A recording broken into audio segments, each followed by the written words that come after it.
Au nom du Père, du Fils et du Saint-Esprit. Amen. La paix de Jésus soit dans votre maison, sa paix et sa joie. Alléluia. Nous lisons le Saint-Évangile selon Saint Luc chapitre 19, versets 41 à 44. Lorsque déjà on approchait, il aperçut la ville et prononça une lamentation sur elle. Il dit : si toi aussi en ce jour tu pouvais reconnaître les chemins de la paix. Mais désormais ils seront cachés à tes yeux. Des jours viendront auxquels tu n'échapperas pas, où tes ennemis t'entoureront de tranchées, t'enfermeront, te presseront de toutes parts et t'écraseront avec tes enfants au milieu de toi. Il ne restera pas de toi pierre sur pierre, parce que tu n'as pas reconnu le temps où tu étais visité. Waouh! Merci Jésus pour ta parole. Alléluia. Eh bien,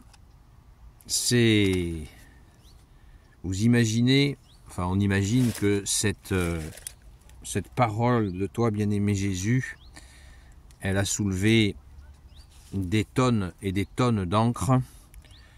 Qu'est-ce que Jésus a voulu dire ? Il y a la question, on peut se dire que Jésus déjà a prévenu qu'en l'an 70-71, il n'a pas précisé la date, il a dit que le temple serait détruit.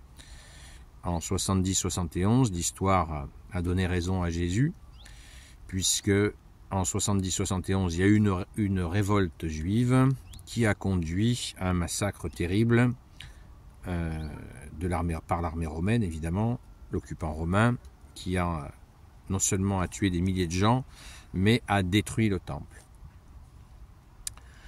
Maintenant, est-ce qu'il s'agit de ça ? Je pense que c'est au-delà. Ça va au-delà. C'est-à-dire que dans ce refus d'accueillir Jésus, cela conduit à des choses effroyables. Jésus, tu nous l'as dit d'une autre manière, en disant « Celui qui n'accueille pas le Fils garde la colère du Père sur lui. » Donc, des jours viendront auxquels tu n'échapperas pas, où tes ennemis t'entoureront de tranchées, t'enfermeront, te presseront de toutes parts et t'écraseront avec tes enfants au milieu de toi. Il ne restera pas de toi pierre sur pierre parce que tu n'as pas reconnu le temps où tu étais visité. Le temps visité, Jésus, comme tu es doux et humble de cœur, tu ne précises pas qu'il s'agit bien sûr de ta visite. Et bien sûr aussi de nombreux prophètes qui sont venus avant Jésus, jusqu'à Saint Jean-Baptiste, le dernier prophète qui annonce justement le seul Messie définitif, Jésus le Christ Jésus. Donc, à mon avis, il n'y a pas que la destruction du temple de 70, il y a au-delà. Il y a au-delà parce que dans ce refus de conversion, ce refus d'accueil du Messie, puisque vous savez qu'il y aura un faux Messie qui va venir, qui s'appelle l'Antéchrist, c'est ce que Jésus a annoncé, c'est pas moi qui l'ai inventé ce matin, et il y a un entêtement. On le voit avec le gouvernement d'Israël, déjà d'avoir pris la Palestine de force.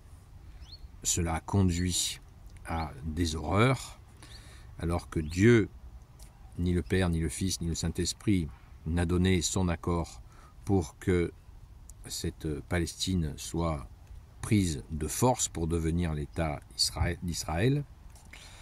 Ça ne se fait pas par la force, ce n'est pas ce que voulait Dieu. Et du coup, on voit que la destruction se fait partout autour de ce lieu et que ça a déclenché forcément une haine absolument effroyable. Et on peut imaginer, sans exagérer, que ce sentiment, il y a un sentiment, ça a développé un sentiment de vengeance, ce qui n'est pas bon, mais les humains sont ainsi. Donc on peut imaginer des choses absolument terribles qui pourraient arriver à cet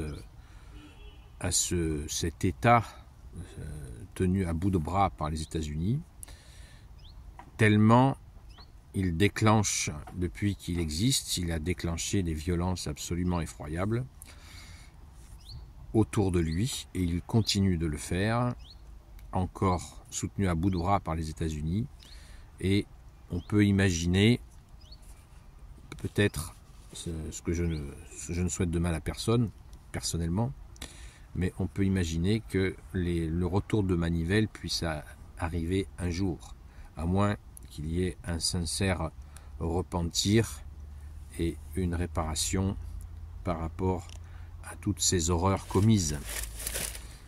C'est terrible. Là, je fais une extrapolation, mais je pense que quand on parle de la Sainte Écriture, quand Jésus s'exprime ainsi, on réfléchit par rapport à ce qui se passe, par rapport au contexte de ce qui se passe sur Terre. Et là, il y a vraiment quelque chose d'effroyable sur ce lieu. D'ailleurs, c'est de là que viendra certainement l'Antéchrist, qui va faire sa tentative de nous berner. Donc, veillons et prions, comme tu l'as demandé Jésus, afin de ne pas nous faire piéger par l'Antéchrist. Puisque Jésus a dit, même des élus se feront avoir. Donc, soyons attentifs à bien veiller et prier, afin de ne pas nous faire piéger par cet Antéchrist qui viendra avec une fausse paix. Ce sera une fausse paix, un peu d'ailleurs comme celle qui nous est proposée en ce moment, à travers tous ces massacres, en disant ils amènent la paix. On n'amène pas la paix en massacrant des femmes et des enfants, ça ne marche pas comme ça. Certainement pas. Donc, prions sans cesse, supplions Jésus. Déjà, commencer charité bien ordonnée